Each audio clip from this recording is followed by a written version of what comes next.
d'encodage. Donc, nous allons introduire maintenant le treillis de décodage. Le treillis de décodage est très proche de notre idée de le treillis d'encodage.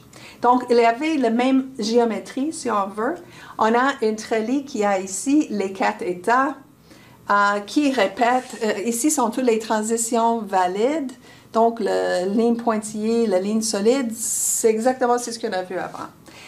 Les différences pour l'encodeur et le décodeur sont les petits chiffres qui sont écrits à côté de chacune des transitions. Dans l'encodeur, c'est ce qui est écrit à côté de chacune des transitions. Donc, encodeur, une transition est annotée avec un mot de code. Donc, c'est ça qu'on a vu avant. Ici, ce n'est pas le cas. Ce n'est pas un mot de code qui est écrit. Pour le décodeur, c'est une métrique. Et une métrique de branche, un branch metric en anglais. Donc, chacun des transitions aura associé avec lui une distance qui est entre le mode de code qu'on a calculé avec l'encodeur et c'est ce qui était reçu, c'est ce qui était la sortie de notre démodulateur. Donc, ici sont les modes de code sans bruit. Pas de corruption. Et ici, ça c'est avec bruit. Et pour le décodage, ce qui nous intéresse, c'est la distance entre les deux choses. Donc, nous allons le faire maintenant, calculer cette distance dans la structure d'une treillis. Pour voir comment nous allons calculer ces métriques, qu'est-ce qui est écrit dans le treillis de décodeur, nous avons besoin de l'encodeur. Donc, l'encodeur, je répète ici, le même encodeur qu'on a vu tantôt. Donc, à côté de chaque transition, maintenant est écrit le mode de code qui sort.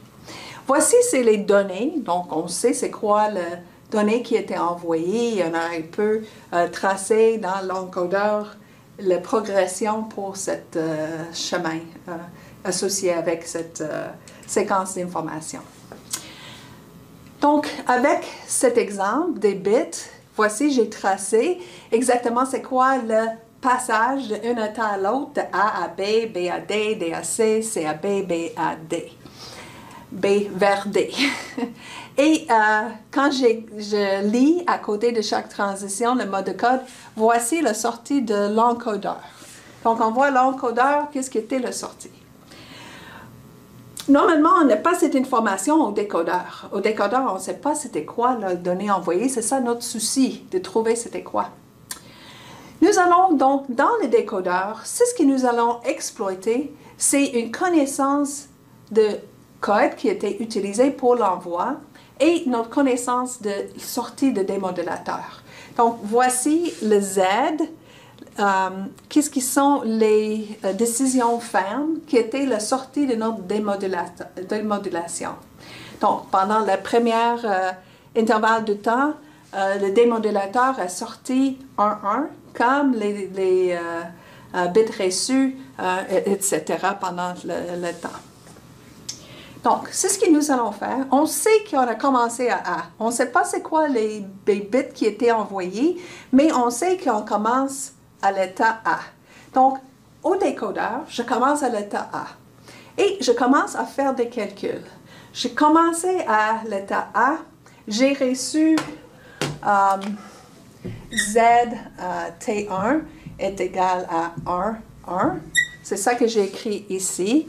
Je sais que j'ai commencé à l'état A. Donc, il y a juste deux possibilités. Que je faisais AA ou je faisais AB.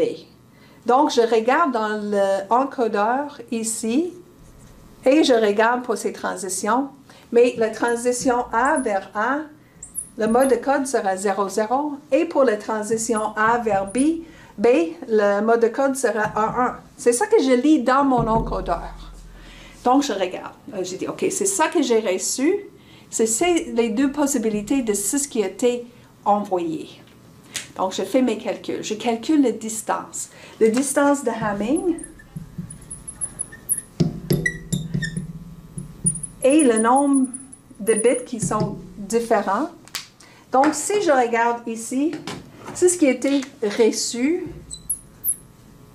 et deux possibilités pour ce qui a été envoyé. Et je calcule la distance à chacun. La distance pour la transition de A à A, mais il y a 1, 1, 0, 0, il y a deux bits différents. Si je regarde pour le A1 ici et la deuxième possibilité pour le mode de code, il y a 0 différent. OK. Je ne décide pas tout de suite, mais je remarque, j'utilise mon décodeur pour entrer cette information sur les deux possibilités. Donc, à côté de la transition A à A, ici, on voit qu'on écrit la distance 2 que j'ai calculée. Et pour la transition de A à B, j'écris que la distance, le métrique de branche, ici sont des métriques de branche que je suis en train de calculer. Métrique de branche. Donc, mon décodeur est rempli des métriques de branche à côté de chacune des transitions qui auraient pu arriver. Donc, j'ai fait le calcul tantôt pour le premier intervalle de temps de T1 vers T2. Et voici, on a vu dans l'encodeur la transition A à A. Encodeur, on voit 0, 0. C'est ce qui était reçu était 1, 1, les distances est 2. Et pour l'autre transition, A vers B, les distances est 0. Donc, je continue de cette façon à remplir mon décodeur. Donc, je regarde qu'est-ce qui est dans l'encodeur, c'est ce qui aurait dû être envoyé pour ces transitions, et je remarque c'est ce que j'ai reçu. Et c'est quoi la distance entre ce qui aurait dû être envoyé pour une certaine transition. Donc, ce calcul, ça fait pour chacune des petites transitions dans mon trellis. Donc, entre T2 et T3, pour la transition A à A, la distance est 1. Parce que je remarque en haut, ça doit être 0, 0 pour les transitions A à A. Et c'est ce qui était reçu des 0, 1. Distance 1, un bit différent.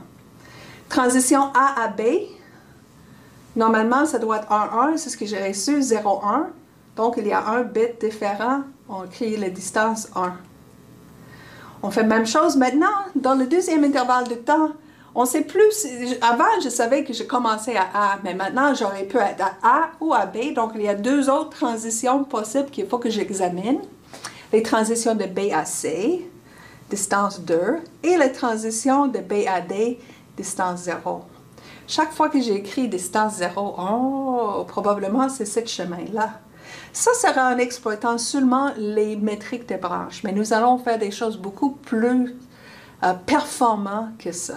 Mais maintenant, on ramasse ces statistiques ou ces calculs des métriques de branche. Rendu à la transition temps 3 à temps 4, maintenant, il y a toutes les possibilités des états. Ça peut être A, B, C, D, je ne sais pas le point de départ. Donc maintenant, je vais remplir tout le trellis, toutes les transitions dans le trellis. Donc, j'ai fait mes calculs, signal reçu 0, 1, et je fais la distance pour chacun des éléments ici dans l'encodeur.